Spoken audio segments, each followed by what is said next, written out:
Bismillahirrahmanirrahim. Assalamualaikum warahmatullahi ta'ala wabarakatuh. Alhamdulillahi rabbil alamin. Wassalatu wassalamu ala ashrafil anbiya wal mursalin. Wa ala alihi wa sahbihi ajma'in. Rabbi shrah li sadri wa yassir li amri wahlul 'uqdatam min lisani yafqahu qawli. Wa la hawla wa la quwwata illa billahil aliyyil azim.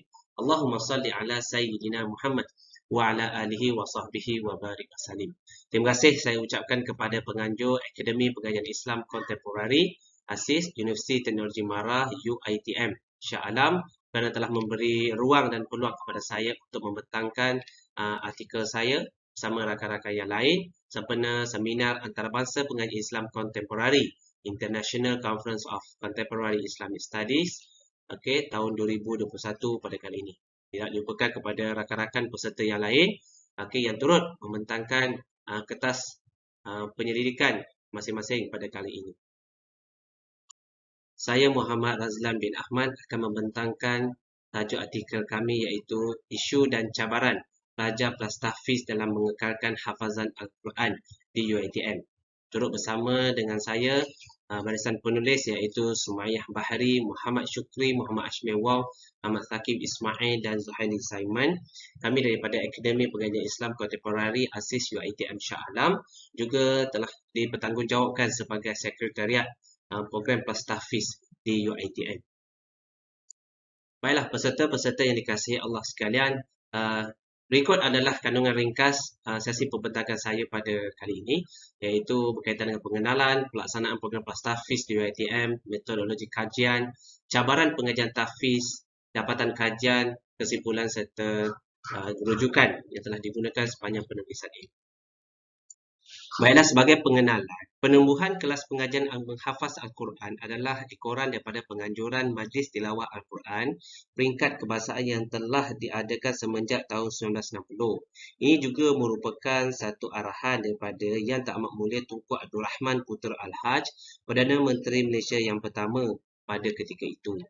Seperti yang kita sedia maklum, hukum menghafaz Al-Quran adalah fardu kifayah bagi memastikan ayat Al-Quran terpelihara dan dijaga dengan baik. Aktiviti menghafaz Al-Quran adalah satu aktiviti yang sangat mencabar. Hafazan Al-Quran memerlukan beberapa kemahiran tertentu sebelum memulakan hafazan, iaitu kemahiran membaca Al-Quran dengan lancar dan bertajwid. Pada hari ini kita lihat perkembangan pendidikan tahfiz juga telah diperkenalkan di dalam pendidikan arus perdana. Kerajaan memperkasakan pendidikan Islam di Malaysia dengan melihat semakin banyak program-program pendidikan yang bersifat integrasi di antara program tahfiz Al-Quran dan pendidikan aliran akademik di sekolah-sekolah, termasuklah di pusat pengajian tinggi sama ada awam dan juga swasta. Kita dapat lihat beberapa program tahfiz seperti tahfiz ulul albab di sekolah-sekolah menengah terpilih, pengenalan program CJ dan diploma tahfiz Al-Quran di Darul Quran JAKIM. Di samping itu juga terdapat juga program pendidikan tahfiz di peringkat menengah, iaitu di peringkat ijazah sarjana muda seperti program ijazah pendidikan tahfiz di Universiti Pendidikan Sultan Idris. Dan hari ini pendidikan tahfiz semakin mendapat tempat dalam kalangan masyarakat di negara kita kerana mereka melihat sambutan yang baik, kepentingan pendidikan tahfiz terhadap pendidikan anak-anak untuk melahirkan golongan-golongan yang profesional yang hufaz pada hari ini untuk menjadi generasi pemimpin pada masa pada hadap. Pelaksanaan program plus tahfiz di UiTM merupakan salah satu usaha inisiatif yang terkehadapan oleh pihak UiTM untuk membantu pelajar-pelajar sekolah menengah yang telah mengikuti aliran pendidikan tahfiz seluruh negara bagi menyambung pembelajaran dalam bidang profesional di UiTM. Ini merupakan satu idea daripada Naib Chancellor UiTM iaitu Profesor Emeritus Datuk Dr. Hassan Said yang juga telah menyahut aspirasi dasar pendidikan tahfiz negara yang telah diilhamkan oleh Perdana Menteri pada ketika itu iaitu Yang Amat Berhormat Datuk Seri Najib Tun Razak pada tahun 2018. Pelaksanaan program plus tahfiz di UiTM dilaksanakan melalui sistem kursus co-curriculum berkredit yang ditawarkan pada pelajar semester 1 dan di peringkat diploma serta ijazah sarjana muda. Pemilihan kriteria pelajar yang ditawarkan adalah berdasarkan kepada rekod pendidikan aliran tahfiz. Perlu uh, diingatkan bahawa pelajar akan perlu mengikuti kursus kurikulum PLAS-TAFIZ selama 5 semester bermula semester pertama pada tahun pertama. Dan dalam kursus ini juga pelajar-pelajar akan melalui satu proses penilaian yang mana penilaian kursus ini meliputi penilaian secara berterusan sepanjang 5 semester. Dengan moto gerbang kecemerlangan Hufaz Profesional, diharapkan program PLAS-TAFIZ UiTM mencapai matlamat yang telah digariskan pelaksanaannya untuk melahirkan golongan profesional Hufaz yang mampu berdaya saing dalam pasaran masa hadapan pada dalam negara kita. Berikut adalah pelan kursus PLAS-TAFIZ, kursus kurikulum di bawah program PLAS-TAFIZ UiTM lah. Seperti mana yang telah disebutkan tadi, merangkumi 5 semester dengan kursus yang tertentu, dengan status khusus yang tertentu dinilai kepada pelajar-pelajar yang telah terpilih untuk mengikuti kursus PLAS-TAFIZ ini, seperti Kesatuan Negara, Tahfiz Al-Ittihad, Tahfiz Al-Imkaniyah, Tahfiz Al-Itmam, Tahfiz Al-Itqan, dan Tahfiz Al-Isti'ab. Program PLAS-TAFIZ menggunakan kaedah penyampaian seperti syarahan, kuliah, pembacaan Al-Quran secara individu dan berkumpulan, perbincangan aktiviti dalam kumpulan secara simulasi, dan juga dianjurkan kem-kem Al-Quran untuk memantapkan hafazan para pelajar yang telah mengikuti.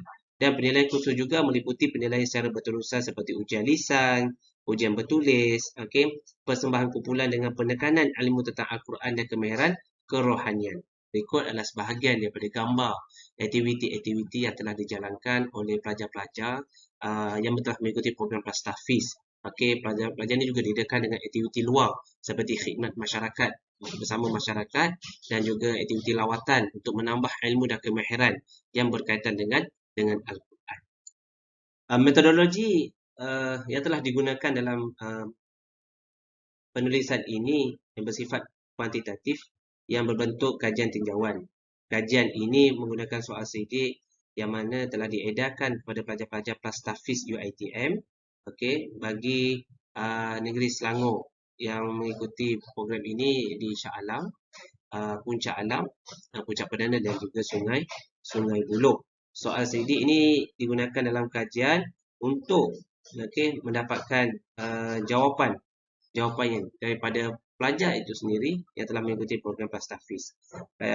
Kajian ini untuk mencari faktor yang terpenting dan mengenapasti punca permasalahan yang dihadapi oleh pelajar-pelajar PLAS-TAFIZ dalam menghabiskan silibus hafazan bagi setiap semester.